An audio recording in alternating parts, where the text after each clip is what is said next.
ফিলিস্তিনকে রাষ্ট্র হিসেবে স্বীকৃতি দিয়েছে যুক্তরাজ্য, কানাডা ও অস্ট্রেলিয়া। জি7 এর 7টি দেশের মধ্যে যুক্তরাজ্য ও কানাডা প্রথম ফিলিস্তিনকে রাষ্ট্র হিসেবে স্বীকৃতি দিল। আফগানিস্তানের বাগরাম সামরিক ঘাঁটি নিয়ে যুক্তরাষ্ট্রের সঙ্গে চুক্তির সম্ভাবনা নাকচ করে দিয়েছে তালিবান সরকারের এক কর্মকর্তা।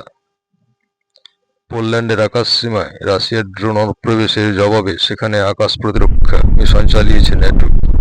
ব্রিটিশ যুদ্ধবিমানও অংশ নিয়েছে। গাজার বাসিন্দারা নিজেদের মালপত্র নিয়ে গাজার উপত্যকার দক্ষিণে চলে যাচ্ছেন।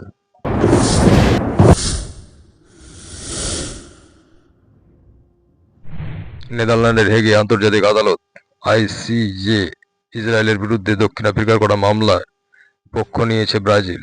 গাজায় নিধন চালানোর অভিযোগ আনা হয়েছে। যুক্তরাষ্ট্রের দক্ষ কর্মী ভিসার H1B'র উপর যে $1 লাখ ফি ধার্য করা হয়েছে তার ওপর থেকে কার্যকর করা হয়েছে।